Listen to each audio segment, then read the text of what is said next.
जय श्री श्याम बच्चों, बात करने वाला हूं मैथ्स स्टैट एलआर का पेपर जो है बच्चों के लिए क्यों प्रॉब्लम क्रिएट करता है, बच्चों को लगता है। तो बच्चों इसके कई सारे कारण हैं, एक एक करके मैं आपको डिटेल में बता रहा हूं। कई सारे ऐसे बच्चे हैं जो नॉन मैथ्स बैकग्राउंड के बच्चे होते हैं। सबसे पहली बात, उन्हें लगता है कि नहीं हमसे मैथ्स होगा ही नहीं, हम कर ही नहीं पाएंगे। बस वो क्या होते हैं, जो सेट बी है आईसीआई मॉड्यूल का, बस वो प्रैक्टिस कर लेते हैं। बच्चे उससे ही नहीं चलेगा, आपको मॉक टेस्ट पेपर के क्वेश्चंस भी करने पड़ेंगे। ये डर आपके अंदर डर है, इस डर को दूर करना पड़ेगा। ठीक है, तो आपको ईच एंड एवरी टाइप्स के क्वेश्चंस करने पड़ेंगे। जैसे कि मैं कुछ सिलेक्टेड चैप्टर्स बता रहा हूं, अगर आप इनको अच्छे ढंग से कर लो बच्चों, आप आसानी से पास हो सकते हैं। सर एक बार फटाफट बता दीजिए।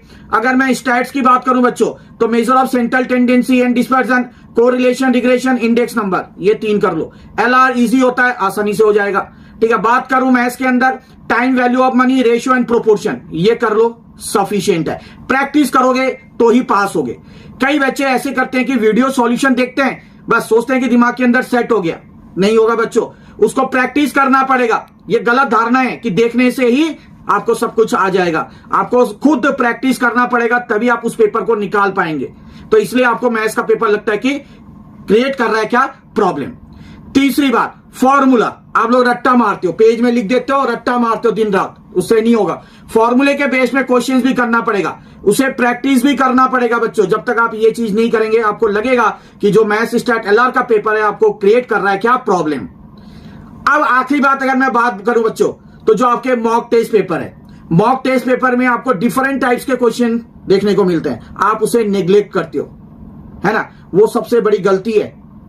ठीक है, मैक्सिमम क्वेश्चन जो है बच्चों वो मॉक टेस्ट पेपर से ही उसी टाइप के क्वेश्चन देखने को मिलते हैं। ठीक है, इसलिए आपको पेपर लगता है कि नहीं बड़ा मुश्किल आ रहा है, आप क्योंकि उसको करते नहीं, उसको नेग्लेक्ट करते हो आप लोग, तो वो करना जरूरी है। उसमें देखो अलग अलग टाइप के क्वेश्चंस होते हैं। कुछ क्वेश्चंस होते हैं बहुत इजी हैं, कुछ का लेवल थोड़ा हाई होता है, कुछ का लेवल और ज्यादा हाई होता है ना, परसेंटेज वाइज डिवाइड किया जाता है। तो आपने हर टाइप के क्वेश्चंस को फॉलो करने। जो क्वेश्चन आपको आसान लगते हैं चलो वो तो ठीक है, बट क्या उसी से आप पास हो जाएंगे क्या? नहीं सर, आपको थोड़े हार्ड वाले, उससे और हार्ड वाले अलग अलग टाइप्स के क्वेश्चन भी प्रैक्टिस करने पड़ेंगे। जो क्वेश्चन बच्चों आपको लगते हैं कि हाँ ये क्वेश्चन वाकई बहुत मुश्किल हो रहा है आप लोग के लिए करने के लिए, वो क्वेश्चन आपने बार बार लिख के प्रैक्टिस करना है बच्चों। तो ये सारी चीजें अगर आप बात ध्यान रखेंगे तो आपको मैथ्स का पेपर बिल्कुल भी मुश्किल नहीं लगेगा, क्योंकि आप इन चीजों को नेग्लेक्ट करते हैं। इसलिए आपको लगता है कि जो मैथ्स स्टैट एलआर का पेपर है वो बहुत ही क्या है, भारी भरकम है, बट ऐसा कुछ भी नहीं है।